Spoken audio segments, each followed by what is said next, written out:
안녕하세요. 사연 읽어주는 여자 썰맘입니다. 그럼 오늘 사연 바로 시작하겠습니다. 딸은 엄마 팔자를 담는다.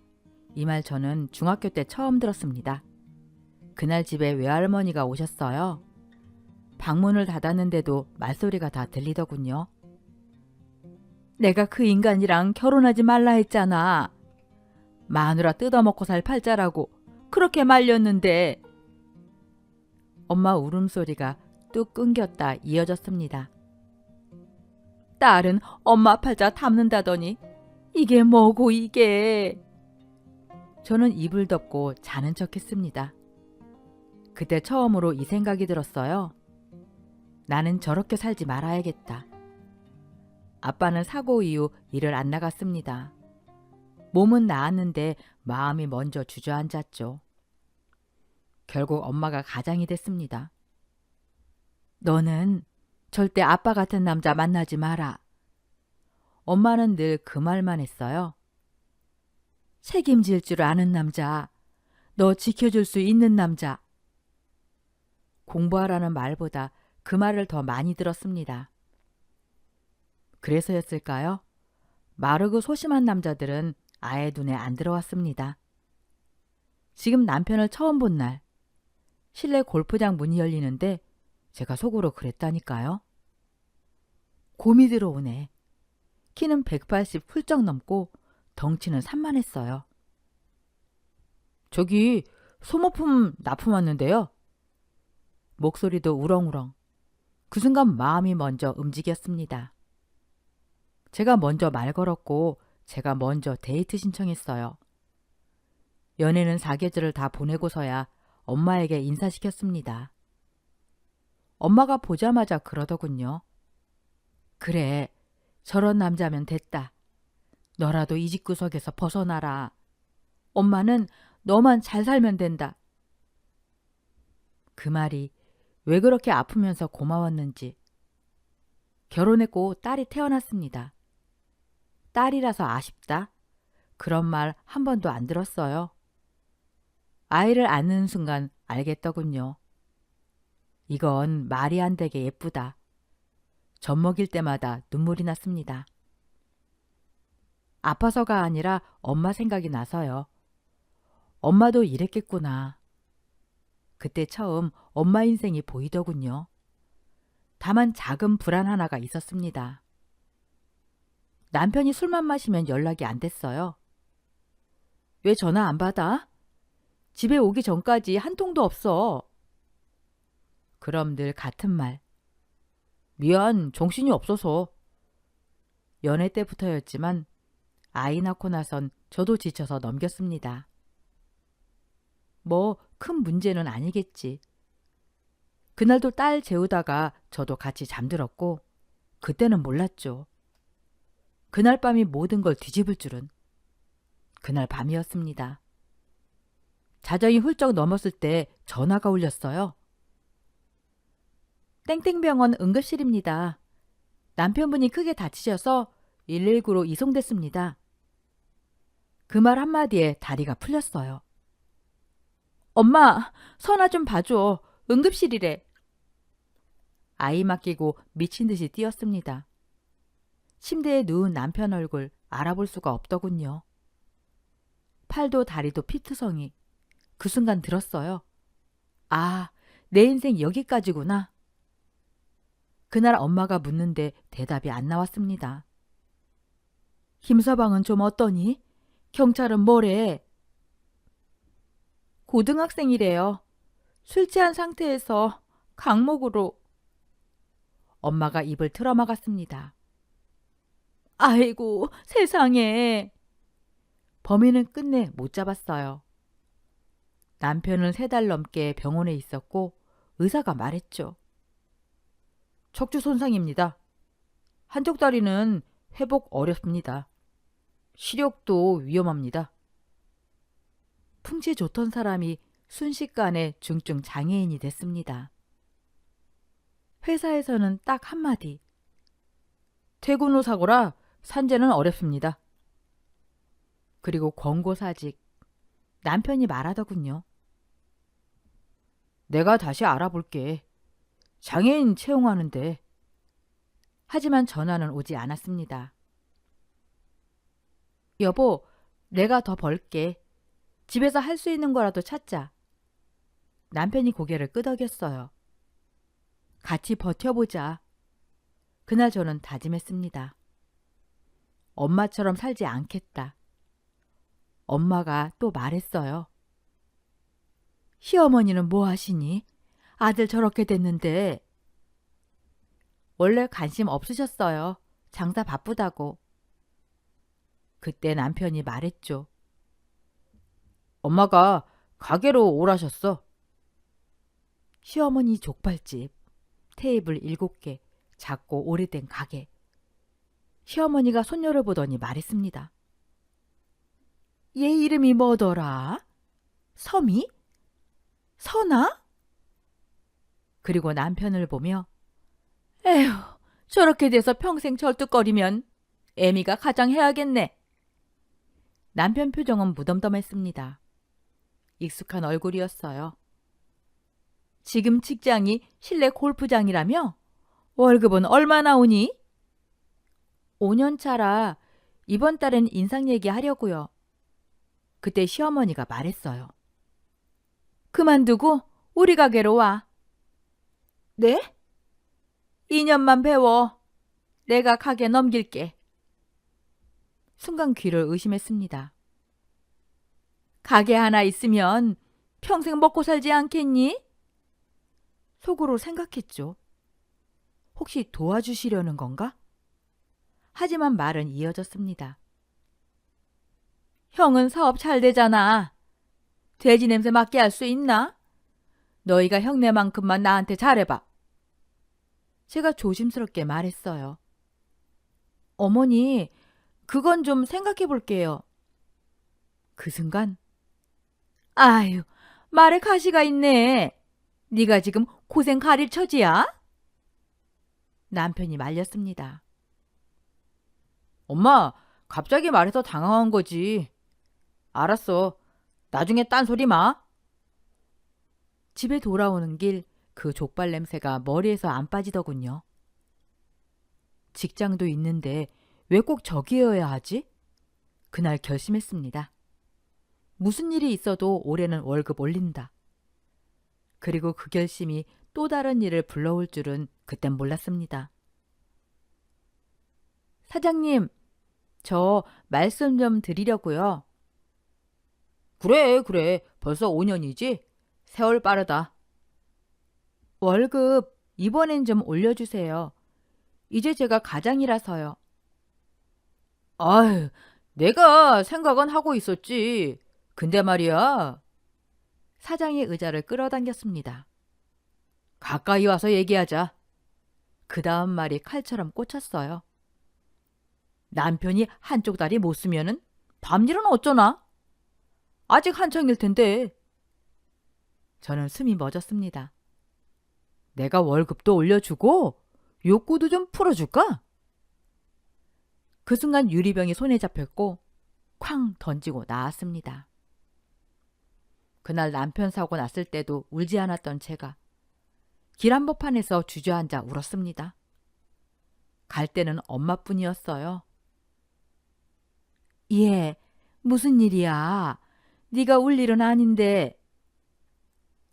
엄마, 나팔자 사나운 거 맞는 것 같아. 그 말 다시 하지 말랬지? 회사 무슨 일 있었어? 말 못했어요, 차마. 회사 그만두고 시어머니 가게로 들어갈까 봐. 미쳤니? 음식 장사 얼마나 힘든데 엄마 꼴 봐. 하지만 선택지는 없었습니다. 어머니, 저 가게에서 일할게요. 대신 2년 후엔 가게에 물려주시는 거죠? 내가 며느리 상대로 거짓말하겠니? 약속 타령은 1부터 배우고 해. 월급은요? 이거 봐라. 돈 얘기부터 하네. 내가 알아서 줄게. 하기 싫으면 말고. 죄송해요. 열심히 할게요. 첫 출근 날 복장이 그게 뭐야? 옷 갈아입고 앞치마부터 해. 앞치마가 툭 날아왔습니다. 홀부터 배우는 거 아니었어요? 무슨 소리? 주방 들어와. 솥에서는 족발이 끓고 있었고, 칼질은 할 줄 아니? 아니요. 아이고, 일도 늘었네. 아줌마, 며느리라고 봐주지 마요. 빡세게 굴려요. 네. 괜찮아요. 상추 씻고 무생채 썰고, 마늘, 고추 썰고, 화장실 갈 틈도 없었습니다. 점심 지나 무생채에 밥 비벼 먹고 다시 저녁 준비. 밤 12시 바닥 락스 청소까지 끝내고 집에 쓰러졌습니다. 한 달 뒤 월급날. 월급은 네 남편 통장으로 넣었다. 196만 원인데 4만 원 보태서 200. 200이요? 하루 12시간 넘게 일했는데요. 주방 시다는 150이면 많이 받는 거야. 기술도 없잖아. 이 돈으로 어떻게 살아요? 없으면 없는 대로 살아. 지금은 수련 중이야. 그날 말을 삼켰습니다. 조금만 더 버티자. 엄마는 자나깨나 네 걱정뿐이야. 몸 쓰는 일도 안 하던 애가 그걸 배운다고 쉽게 몸에 익는 줄 아니? 너네 시어머니도 참. 아무리 후계자라지만은 네가 먼저 쓰러지겠다. 엄마. 나 밤에 자다 깨서도 네 생각을 해. 자다가 벌떡 일어난다니까. 엄마, 나는 쓰러질 수 없어. 선미랑 형만 씨 내가 지켜야 하잖아. 엄마가 잠깐 말을 멈췄습니다. 아빠 사고 나고 나서 내가 어떻게 살았는지 너 알지? 닥치는 대로 했잖아. 아프고 싶어도 아플 수가 없었어. 책임지려면 마음대로 쓰러질 수도 없더라. 그러니까 그 사나운 팔자 얘기 다시는 입에 올리지 마. 퇴해, 퇴퇴. 그 말 당장 치워. 두고 봐. 내가 기필코 족발집 물려받을 테니까. 그렇게 6개월이 흘렀습니다. 웬만한 주방일은 다 몸에 익혔고 족발 써는 건 이제 네가 해봐. 칼을 쥐는 순간 손이 떨렸어요. 겁먹지 마. 살이 아니라 뼈를 느껴.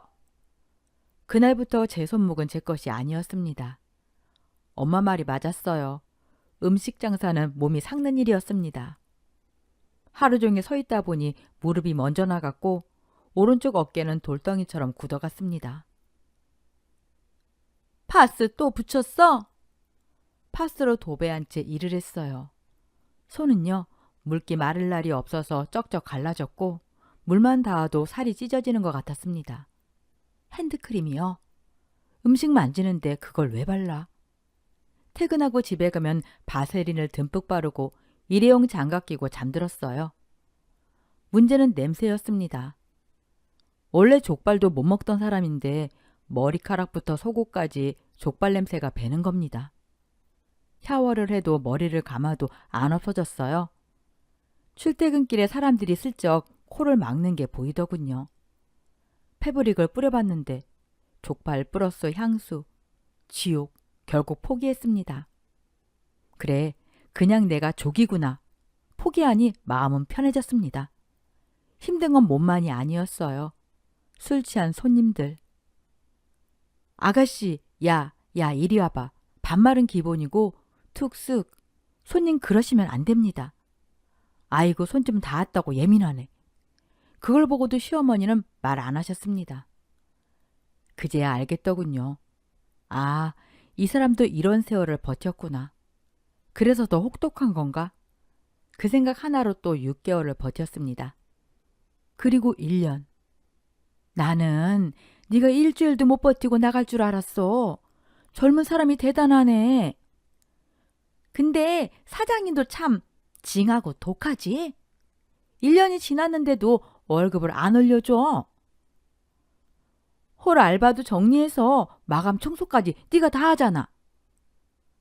처음엔 주방 이모도 냉정했지만 작은 사장님, 시어머니 없을 땐 그렇게 불러주셨어요. 그걸 들은 시어머니가 누가 누구 맘대로 작은 사장님이래? 어디서 그런 소리를 들어? 드는 제가 더 민망할 정도였습니다. 아직 1년 남았으니까 참자. 그때부터였어요. 요즘 장사 안 된다. 돈이 없어. 그 말을 매일 하시기 시작한 게 주방 이모들도 수군거렸어요. 근데 이상하지 않아? 손님은 그대로인데 족발 나가는 양도 지난달이랑 똑같잖아. 매출 정산 보면 알 텐데. 우린 금전 출납기 근처도 못 가잖아. 오늘 큰아들 온다. 족발 제일 큰 걸로 남겨놔. 아주버님 부부는 점점 자주 왔고 어머님 더 젊어지셨어요.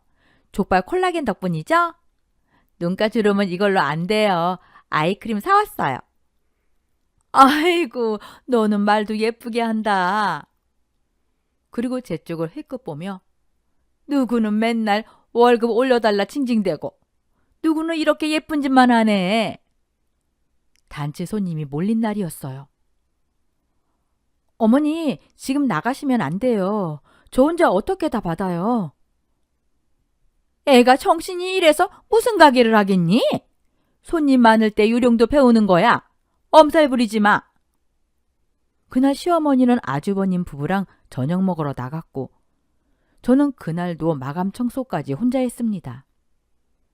그런데 이상하게 손님은 점점 늘었어요. 여기 직원 친절하네. 기다려도 괜찮다. 대기줄이 생기고 포장 배달도 늘고 사람을 더 써도 가게는 잘 돌아갔습니다. 그만큼 제가 뛰어다녔다는 뜻이겠죠? 시어머니는 낮엔 잘 안 나오셨고 밤에만 와서 매출 정리, 현금은 싹 다 가져가시더군요. 장사가 이렇게 잘 되는데 왜 남는 게 없대? 큰형님 사업자금 대주신다던데. 몇 번 말아먹어도 그때마다 사장님이 막아주신대. 그럼 우린? 닫혀있는 아들은 안 챙기고. 그 말에 웃음이 나왔어요. 쓴웃음. 그리고 마침내 2년째 되는 날. 이날을 위해 제가 어떤 심정으로 몸을 갈아 넣었는지 설명 안 해도 아시겠죠? 그런데 그날 아침이었어요. 출근해서 주방으로 들어가는데 이모가 짐을 싸고 있더군요. 이모님, 뭐 하세요? 나 오늘 아침에 잘렸어. 네? 김씨 아줌마도 같이 나가래. 순간 귀가 멍해졌어요. 그때 문이 열리며 시어머니와 형님 부부가 들어왔습니다. 어머님, 이게 무슨 일이에요? 주방이랑 홀 사람들 다 내보내면 오늘 장사는요? 시어머니는 태연했어요. 오늘부터 주방이랑 홀은 큰형네가 할 거다. 사업이 부도나서 갈 데가 없잖아. 남의 사람 쓰느니 우리끼리 일하는 게 낫지. 어머님, 오늘이 제가 일한 지 2년 되는 날이에요. 약속하셨잖아요. 2년만 고생하면 가게 넘겨주신다고. 그때 형님이 끼어들었어요. 내가 여기서 일하면 안 되나? 그 순간 속이 철렁 내려앉았습니다. 사람들을 한꺼번에 다 내보내고 형님이 들어오신다고요? 시어머니 목소리가 날카로워졌어요. 얘가 참 이기적이다. 큰애가 길바닥에 나앉게 생겼는데 가게 내놓으라는 소리가 나오니? 그리고 너 아직 멀었어. 시육수 내는 법도 안 가르쳐줬는데 뭘 믿고서 가게를 맡겨? 제가 이날만을 위해 어떻게 버텼는데요. 말 바꾼 거 아니야. 지금은 아직 이르다는 거지. 형네 자리 잡을 때까지만 기다리라는 말을 못 참아? 그러면 어려운 이 비법도 가게도 주겠니? 말귀를 왜 이렇게 못 알아먹어? 점심 손님이 들어오기 시작했어요. 싸울 수 없었습니다. 장사는 해야 했으니까요. 그런데 주방 이모도 홀 이모도 없는 상태에서 형님 부부는 주문도 제대로 못 받더군요. 이거 맞나? 아니, 이건 어디다 써? 저는 계산대, 홀, 주방을 미친 듯이 뛰어다녔습니다. 몸이 100개라도 모자랄 판이었어요. 다음 날은 더 지옥이었어요. 나 네일 아트 한 지 얼마 안 돼서 양파 못 다듬어. 난 그냥 홀 나가서 계산이나 할게. 처음부터 잘하는 사람이 어딨어요. 천천히 배우면 되죠. 말만 잘했어요. 결국 제가 다시 주방을 맡았습니다. 그 와중에 설거지는 산더미, 홀은 엉망. 전화는 울려대는데 핸드폰만 보고 있는 형님. 형님, 전화 먼저 받으세요. 했더니 그걸 다 보고 있던 시어머니가 저를 보며 말하더군요. 아무리 그래도 형님한테 그렇게 말하면 되겠니? 네가 좀 일한다고 유세 떠는 거야? 나도 허리 아픈데 나와서 일하는 거 안 보여? 그 순간 더 있으면은 제가 무슨 말을 할지 저도 무서워서 화장실로 도망쳤습니다. 동서 성격 장난 아니네요. 어머님 그동안 얼마나 힘드셨어요. 형님 말에 시어머니는 웃으며 말했어요. 조금만 참아라. 곧 이 가게 너희들한테 넘어갈 건데. 그 순간 귀를 의심했습니다. 어머님, 이 가게를 형님한테 준다고요? 2년, 노예처럼 일한 2년이 한순간에 무너졌어요. 어디서 눈을 시퍼렇게 뜨고 시어미한테 따져? 내가 30년 키운 가게야. 월급 주고 일 가르쳤지 노예 부린 적 없어? 계약서라도 썼니? 잘하는 사람한테 주는 거야. 여기서 나가면 국물도 없는 줄 알아? 그제야 알았습니다. 처음부터 줄 생각이 없었다는 걸. 그래도 그만둘 수는 없었어요. 끝날 때까지 끝난 게 아니니까. 아주버님, 오늘부터 주방 청소 아주버님이 하세요. 얘들이 뭘 해봤다고? 일 잘하는 사람한테 가게 주신다면서요. 그럼 일부터 배우셔야죠. 결국 12시간 넘게 일하고 집으로 가는 길. 엄마한테 전화가 왔어요. 아빠 병원에 입원했어. 어젯밤에 넘어지셨어. 병원으로 갔습니다. 아빠는 눈을 감고 있었어요. 아빠, 오늘은 제 얘기 좀 들어줘요. 저는 잠든 아빠한테 그날 있었던 일을 다 쏟아냈습니다. 그때 아빠가 제 손을 잡더군요. 내가 죄가 많다. 그래서 네가 이렇게 고상하나 보다. 나쁜 사람들은 언젠가 다 죄가 받는다. 너는 잘 될 거다. 태어나서 아빠가 제게 한 가장 긴 말이었어요. 이상하게 힘이 났습니다. 아니야, 난 끝까지 간다. 점심 장사를 준비하고 있는데 전화가 울렸어요. 엄마였습니다. 이 시간에 전화할 뿐이 아닌데 불길해서 받았어요. 영아, 아빠 돌아가셨다. 손에 들고 있던 쟁반이 바닥으로 떨어졌습니다. 왜 지금 가세요?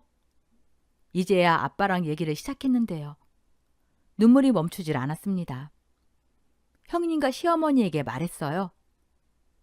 아버지가 돌아가셨어요.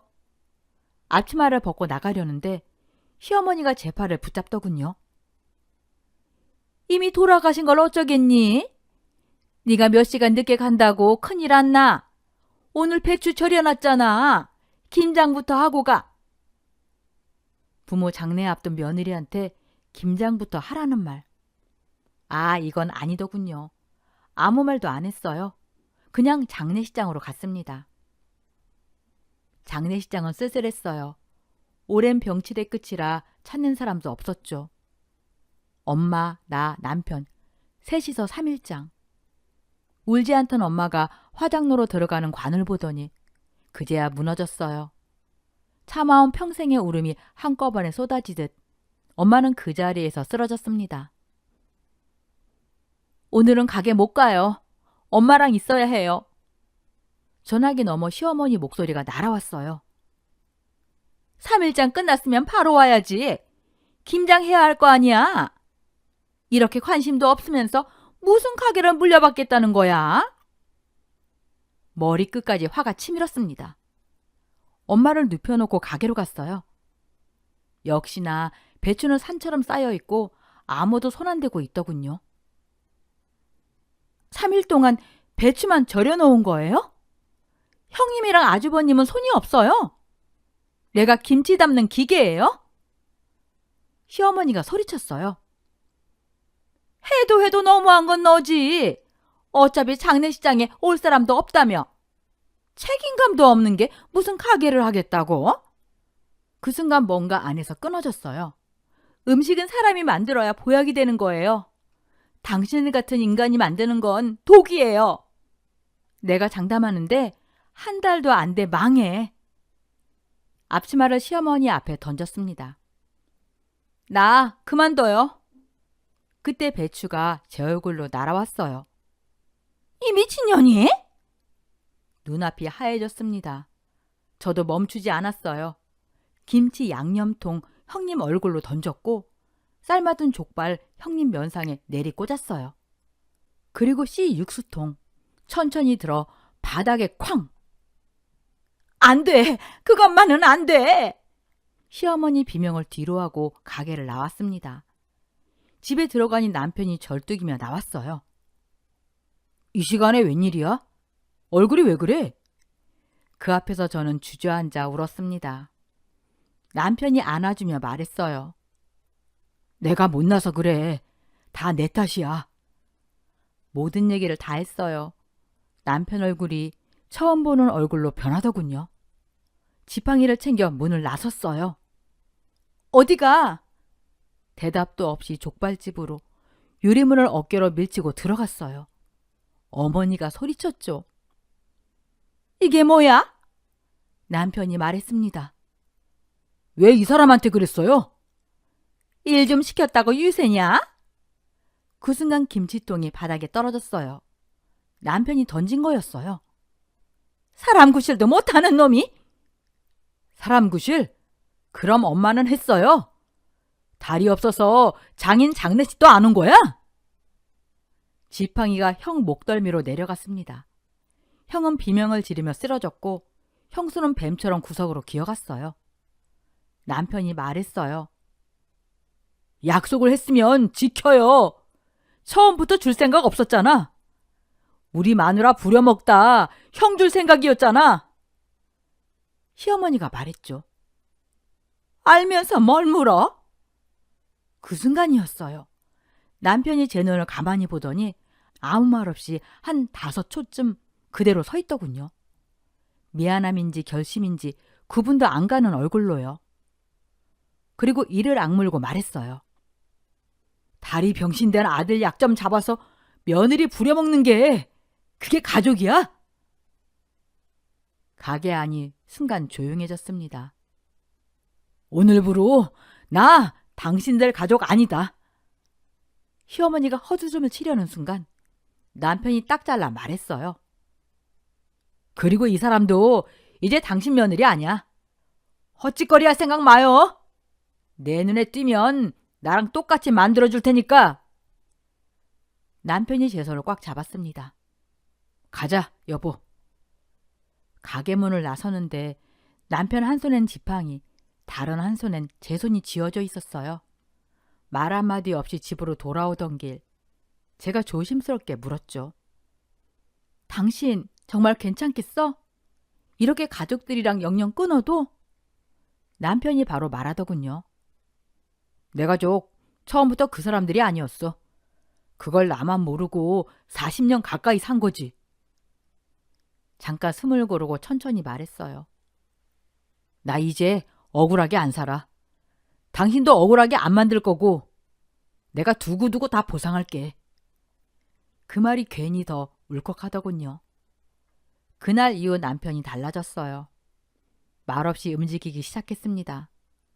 시어머니가 주방이랑 홀에 잔뜩 설치해둔 CCTV, 그 영상들 하나하나 확보하고요.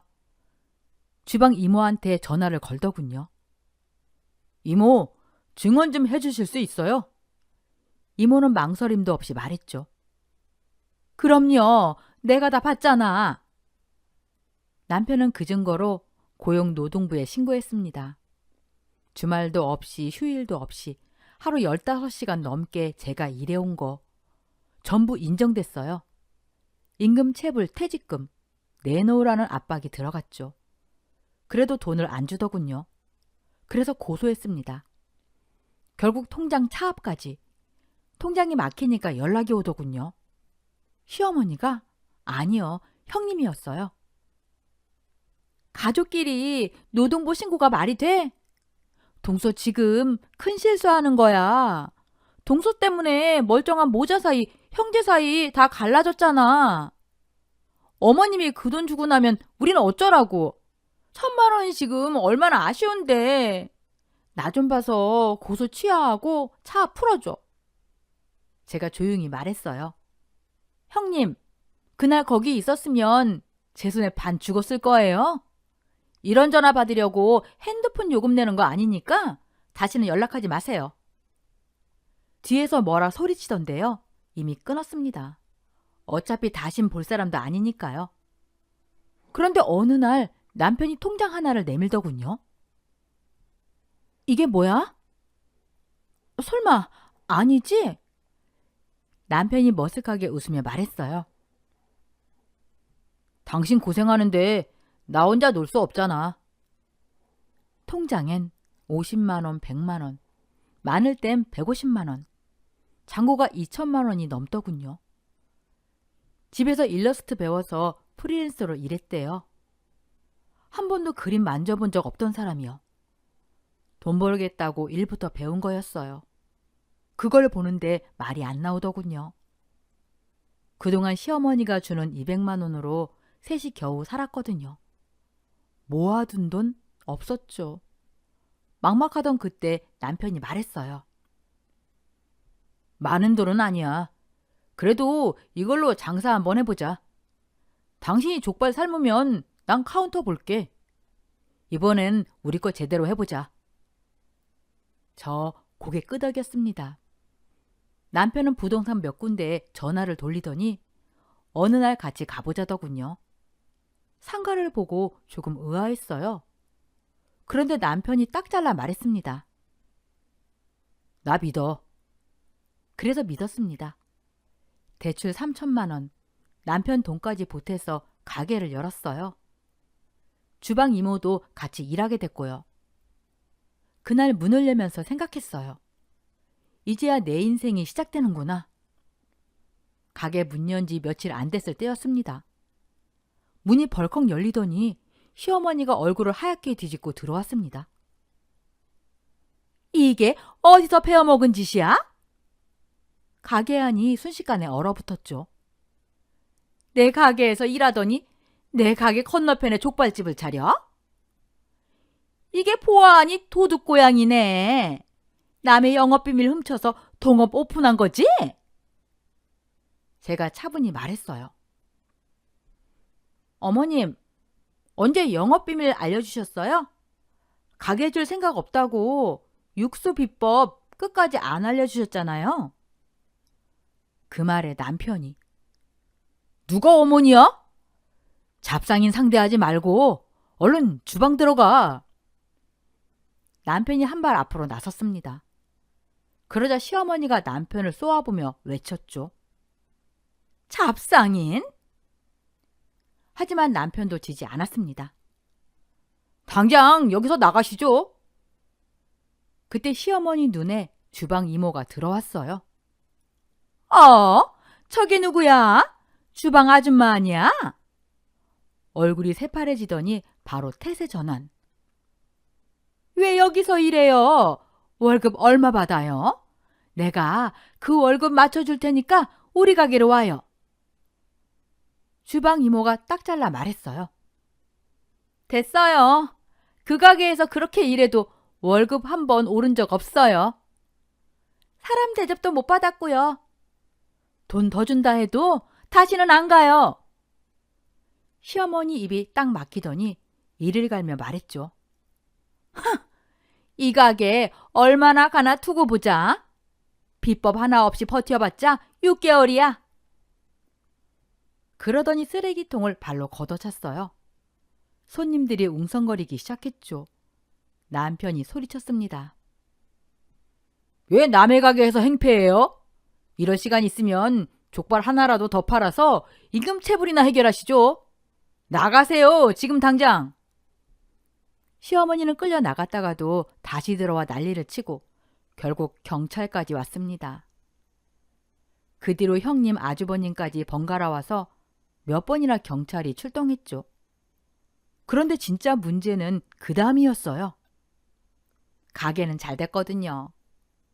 전에 저를 알던 손님들이 알아보고 단골이 돼주셨어요. 물론 곱지 않은 시선도 있었죠.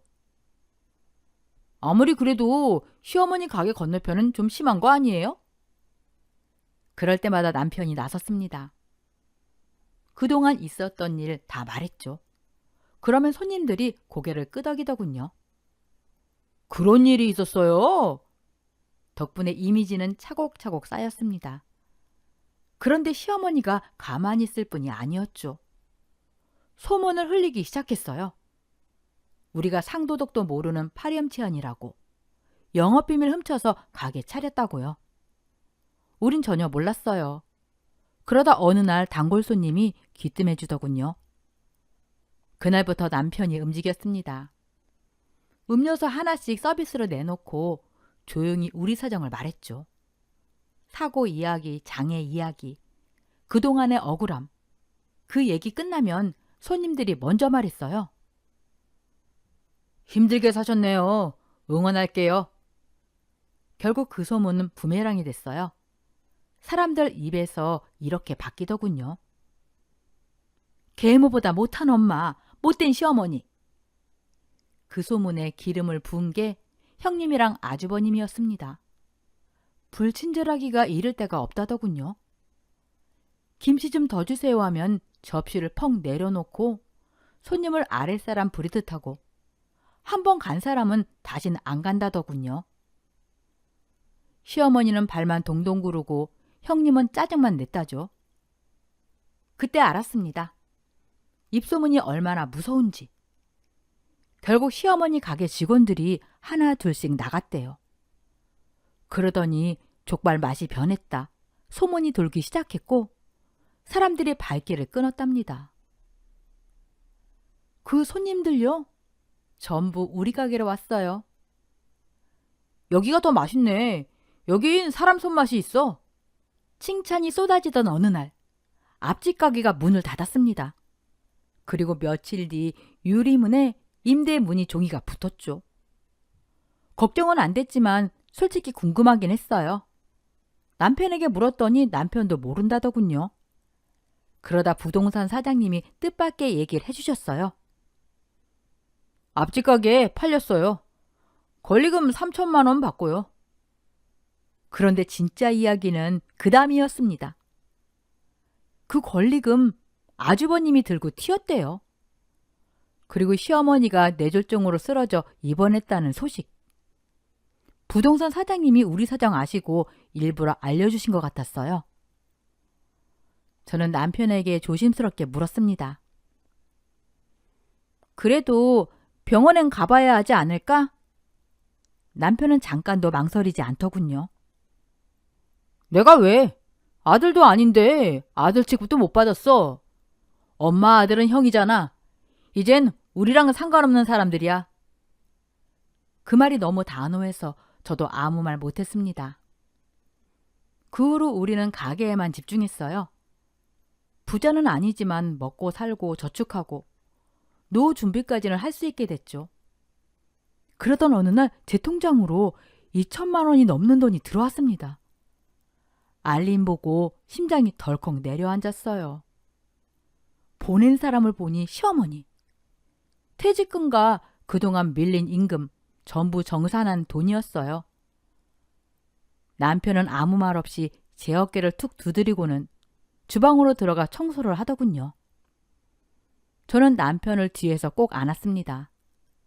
그 돈으로 가게 대출을 다 갚았어요. 지금도 우리는 매일같이 장사 준비를 합니다. 작년에 혼자 계시던 친정엄마를 우리 집 근처로 모셨어요.